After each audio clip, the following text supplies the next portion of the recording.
Good morning student. Class 4th के लिए आज मैं आपके लिए बहुत अच्छा सी कहानी लेकर आई और वो कहानी हमें हमारे एक त्योहार से मिलाएगी। उस त्योहार के बारे में वैसे तो हम सब जानते हैं, पर इसमें नेहा के विचार व्यक्त होंगे, जो एक छोटी लड़की है और वो इस त्योहार के लिए कितनी उत्साहित है, किस तरीके से वो इसको सेलिब्रेट करेगी, मनाने वाली है अपने परिवार के साथ। जैसा कि आप सभी जानते हैं, हम कोई भी त्योहार आता है तो नए कपड़े खरीदते हैं, तैयारी करते हैं, मम्मी नए पकवान बनाती है ना।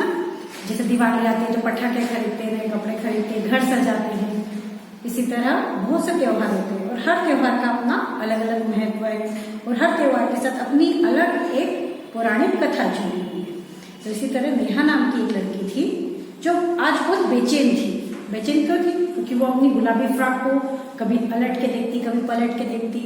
वो इतनी उत्साहित थी उसकी, क्योंकि उसने अपने नेक्स्ट डे जो त्योहार आने वाला था उसके लिए गुलाबी रंग की फ्रॉक खरीदी थी। और नेहा भी छोटी भी थी। जैसे भी छोटे बच्चों को त्योहार का ज्यादा क्रेज होता है, क्योंकि उन्हें तो घर के काम कुछ नहीं करने होते, सिर्फ एंजॉय करना होता है त्योहार को। तो नेहा भी बेसब्री से कल का इंतजार कर रही थी और कभी वो शीशे में फ्रॉक ले जाती, लगा कर देखती, कभी फ्रॉक को इसी तरीके से देखती। और वो आज पूरा दिन बस इसी में थी। और फिर वो दोपहर को पापा के साथ मार्केट भी गई, बाजार गई। बाजार में बहुत सारी राखियों की दुकानें सजी थी। अब तो आप समझ गए होंगे कि हम किस त्योहार के बारे में बात करने वाले हैं। बिल्कुल करेक्ट, रक्षाबंधन। नाम ही उसका है, रक्षा और बंधन। रक्षा मतलब जब हम किसी की सुरक्षा करते हैं, किसी का बचाव, है ना। और बंधन मतलब रक्षा का एक सूत्र होता है जिसे कलाई पे बांधा जाता है। वो बंधन है भाई बहन के प्यार का बंधन, है ना। सभी जानते हैं, सबको पता है क्या करते हैं उस दिन। सब अपने नाना नानी के घर जाते हैं, अपने घर में भाइयों को, मौसी के भाई बहनों को, सब एक दूसरे को सब राखी बांधते हैं, मिठाई खाते हैं। तो आज नेहा भी बहुत उत्साहित थी। बाजार गई तो बाजार में इतनी तरह की राखियां दिखाई उसको दुकानदार ने कि वो असमंजस में पड़ गई। असमंजस में पड़ गई मतलब वो कंफ्यूज हो गई कि मैं कौन सी राखी लूं।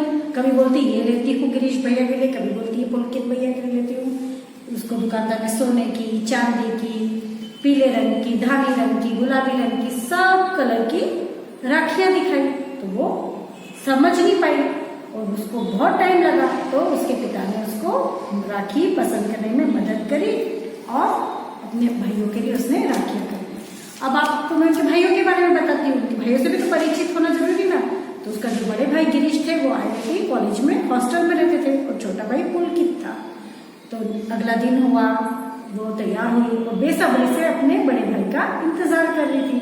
भैया मोटरसाइकिल से घर आए, वो बहुत खुश हुई। माँ भी उस दिन पकवान बनाने में, अच्छा अच्छा भोजन बनाने में किचन में व्यस्त हो गई। और नेहा ने अपने दोनों भाइयों के लिए पाठ सजाया, थाली में कुमकुम, चंदन, रोली ये सब लिया और भाइयों को तिलक करके उन्हें राखी बांधी। सबने उस दिन मिठाई खाई और सबने उस दिन खूब एंजॉय किया। और गुलाबी फ्रॉक में सजी धजी नेहा बिल्कुल गुड़िया सी लग रही थी। सब उससे उस दिन बहुत लाड़ प्यार कर रहे थे। और आज तो घर में उनके बड़े उल्लास का माहौल था, मतलब खुशी का माहौल था। सभी खुश थे, प्रसन्न थे, है ना। कोई भी त्योहार आया तो हम भी खुश होते हैं, प्रसन्न होते हैं, मिलजुल के बनाते हैं, अपने रिश्तेदारों से मिलने जाते हैं, वो हमारे घर आते हैं ना, फिर उपहार मिलते हैं। तो भाइयों ने भी राखी बांधने के बाद नेहा को रक्षा करने का वचन भी दिया और उनसे उपहार भी दिए। तो इसीलिए नेहा उस दिन बहुत खुश थी और सुख दुख में बहन की सहायता करने का उसके भाइयों ने वचन भी किया। बहन भी भाई की मदद करती है, सहायता करती है और भाई भी बहन की मदद करता है और सुख दुख में सहायता देता है। तो इसी तरह से नेहा के मन में विचार आया। अब उसके मन में क्या विचार आया और उसने अपने पिता से क्या पूछा, ये हम नेक्स्ट वीडियो में देखेंगे। नेहा उत्साहित तो बहुत थी कि त्योहार था, सबने फंक्शन मनाया, अच्छे से मिलकर साथ खाना खाया। फिर जब नेहा को रात के मन में विचार आया तो उसने अपने पिता से प्रश्न पूछा। हमारे मन में भी किसी चीज को लेकर सवाल आते हैं तो हम पूछते हैं। तो उसने भी पूछा कि पापा, रक्षाबंधन का त्योहार कैसे मनाया जाता है, क्यों मनाया जाता है?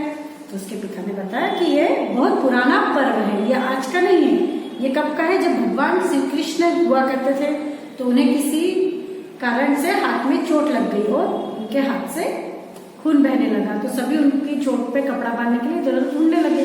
तभी वहां पांडवों की रानी द्रौपदी थी। तो उन्होंने क्या, द्रौपदी ने क्या किया, अपने दुपट्टे का पल्लू फाड़ा और श्री कृष्ण के हाथ पे बांध दिया।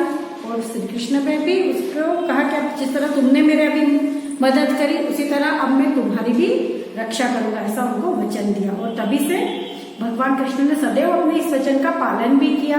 आपने देखा होगा वस्त्रहरण में भगवान श्री कृष्ण ने द्रौपदी की मदद की थी और अपने इस मुसीबत में बचाया। उसी तरह द्रौपदी को भी उन्होंने मुसीबत से बचाने का प्रण किया और तभी से वो इस वचन को निभाते आ रहे हैं और इसीलिए इस त्योहार का नाम तभी से रक्षाबंधन पड़ा।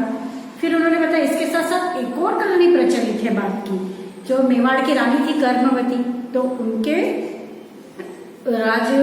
राजधानी चित्तौड़ पर बहादुर शाह ने आक्रमण कर दिया। अब रानी की फौज थी तो उनका मुकाबला नहीं कर सकती थी क्योंकि बहादुर शाह की फौज तो बहुत बड़ी थी।